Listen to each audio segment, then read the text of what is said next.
Welcome to the Ogles channel. Thanks for watching today. Let's continue our journey to finish every single Game Boy and Game Boy Color game. And today we're going to focus on a game called Pokemon Pinball. Now I actually had this game growing up because I was a huge Pokemon fan, especially like Generation 1. And this came at like pretty much the perfect time for that. And I never was good at pinball, but I played the heck out of this game growing up. Just simply because, I mean, it was Pokemon. It had a rumble feature, which was pretty cool as well.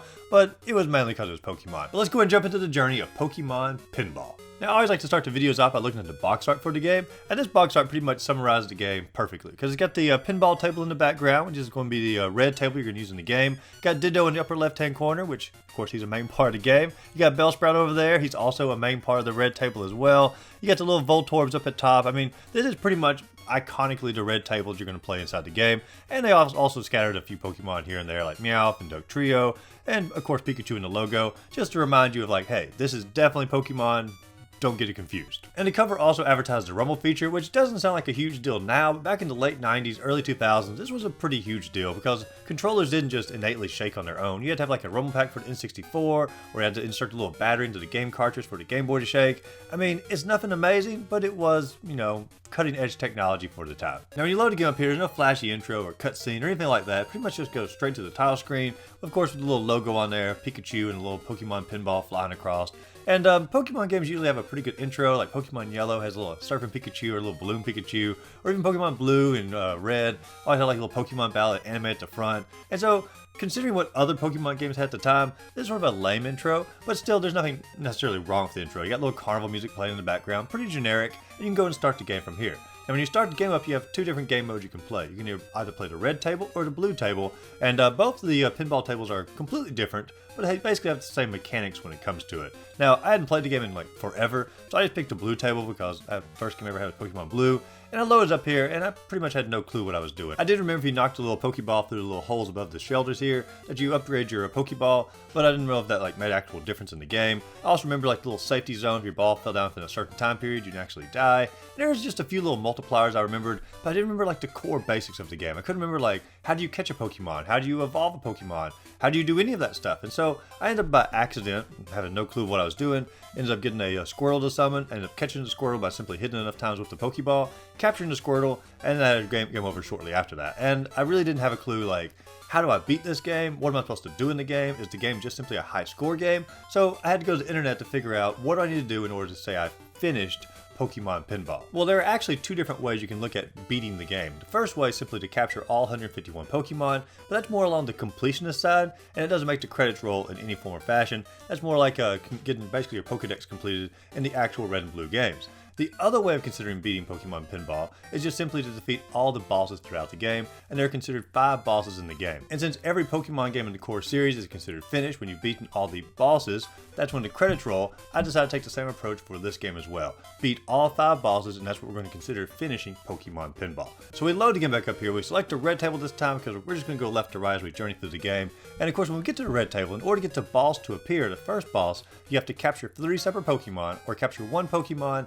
and then evolve that Pokemon for 2 more Pokeballs. And so once you consider getting 3 Pokeballs, the boss will appear. And in order to capture a Pokemon, there's a very specific thing you have to do on the map here. You have to knock your little pinball all the way on the right hand side, this little curve around part. You have to do that 3 separate times. And once you've done that, you have to knock the little Pokeball over to Bellsprout. He'll eat the Pokeball, and then at this point, you have the opportunity to capture a Pokemon. So a little blank will appear on the screen, sort of like the name that Pokemon from the TV show. And you have to hit the little Voltorbs up top, and of course, once you've hit them enough times, the image of the Pokemon appears, and then all you have to do is hit that Pokemon however many times, I think it's like 5 times, in order to capture that Pokemon, and you've now captured that Pokemon. So you have to do this 3 separate times if you want to get to the first boss.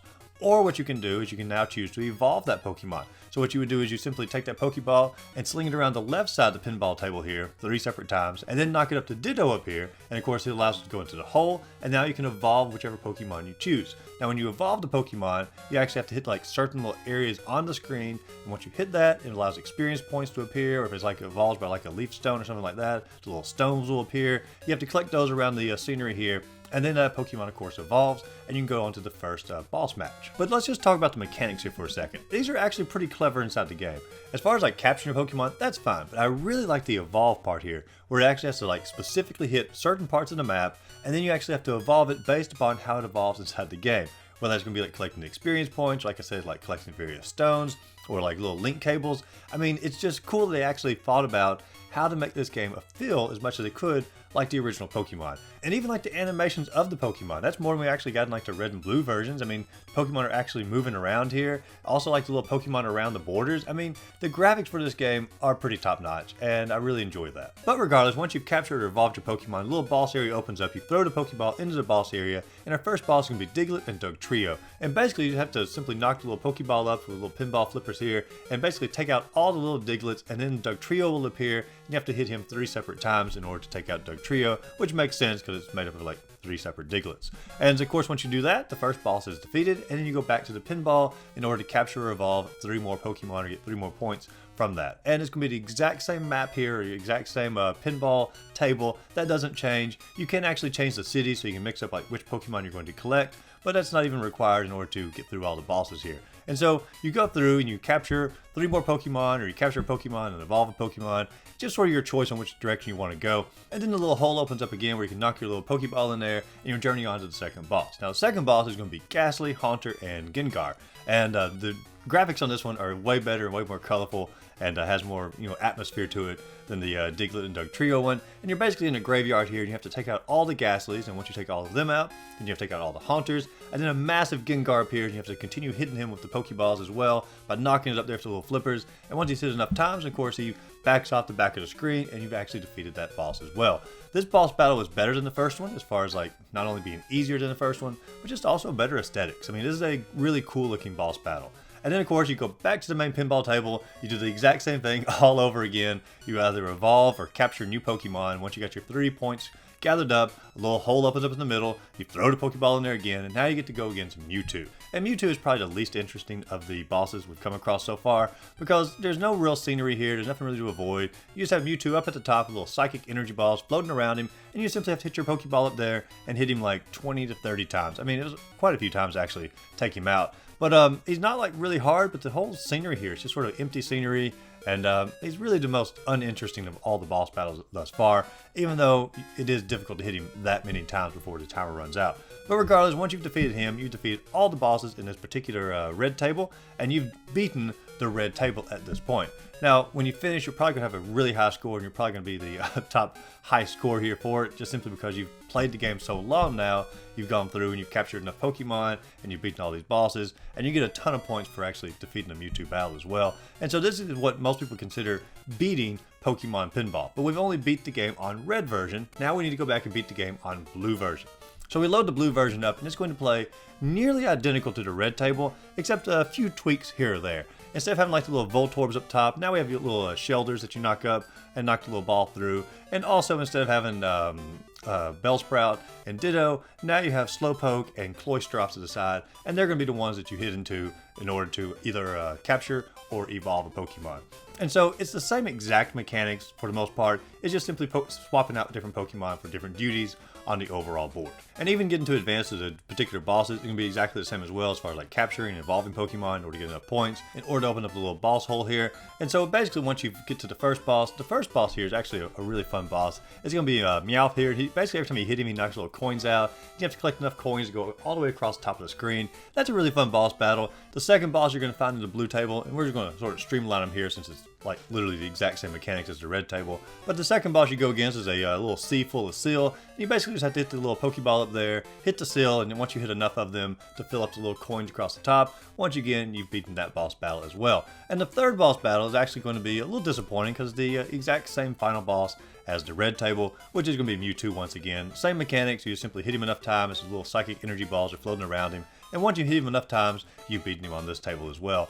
To me, both the lower bosses are way better than the Mewtwo final boss battle, and it's just so disappointing that all they could have done with Mewtwo, or having like a little lab they could have done here, maybe like busting out like little containers containing Pokemon or something. I mean, there's all kinds of stuff they could have done for like a lab aesthetic, but they chose not to do any of that and just did Mewtwo at the top. And so of all the boss battles, he's the most disappointing. But regardless, once you've beaten him on the blue table, you've officially beaten Pokemon Pinball because you've beaten the final boss on the red table and the blue table. If you want to go back and try to complete the entire game as far as like getting a completionist rating, you'd want to capture all 151 Pokemon.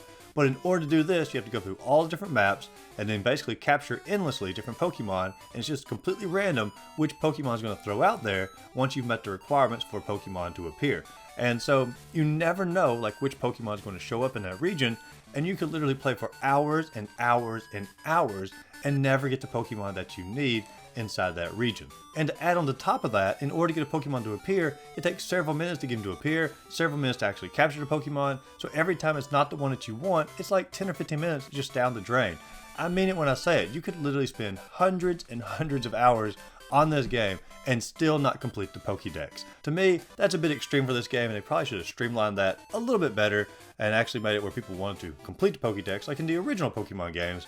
But for me and most players, just simply beating all the bosses in this game is considered finishing Pokemon Pinball. But even that's not as easy as it may seem here, because I know I made it look like pretty simple, just simply knock the little Pokeball around certain areas, hit the Pokemon enough time, beat the mini boss, you got the game done. But it's really difficult to actually control where the pinball is going to go. Maybe I just simply don't have real good control of the pinball or flippers down here, but to me it always felt so random if it actually went to the spot to evolve the Pokemon, or went to the spot to capture the Pokemon, or actually hit the Pokemon in the boss levels. I mean, this was very difficult for me to actually aim and get the ball to go to where I wanted it to. So many times it didn't go to where I wanted it to. It seemed like it fell into the holes over here, or Pikachu wouldn't do what he was supposed to when he was supposed to shock the ball back up. He just sort of ducked and let the ball fall down there and let me have a game over. And it just seemed like I had very poor control over the pinball table the majority of the play. And so in order to actually beat all three of these bosses, it actually took me several hours to go through the game to develop enough skill or get enough lucky hits basically in order to finish the game.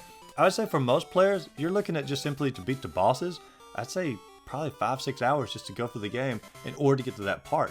And so either way, if you wanted to just simply beat the bosses, it's quite a challenge to go through and very frustrating because you don't ever feel like you have complete control. Or if you want to do completionists of the game, you're looking at an indefinite amount of time period.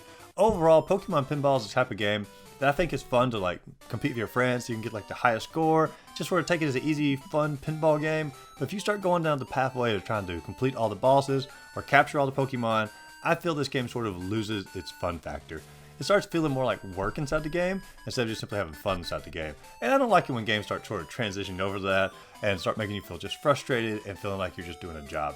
But then that's what Pokemon Pinball did, at least started to feel like to me. Personally, I preferred the memories I had of Pokemon Pinball growing up, where it was just simply a fun little high score contest, play on a road trip with a little rumble pack. I had really good memories of this game, and I'm just going to choose to go back and remember those memories instead of these finishing the game memories, because I gotta say, I didn't really enjoy this trip through Pokemon Pinball. But what do you all think? Is Pokemon Pinball one of your all-time favorite games? Do you hate the game? Let me know in the comments down below. If there's a Game Boy game you want to see me cover sooner than later, let me know that in the comments down below as well, and I'll move that game to the front of the queue to cover it sooner than later. But if you enjoyed this video, be sure to like and subscribe to the channel, and as always, go out there, find a great game to play. Just simply have a great rest of the day.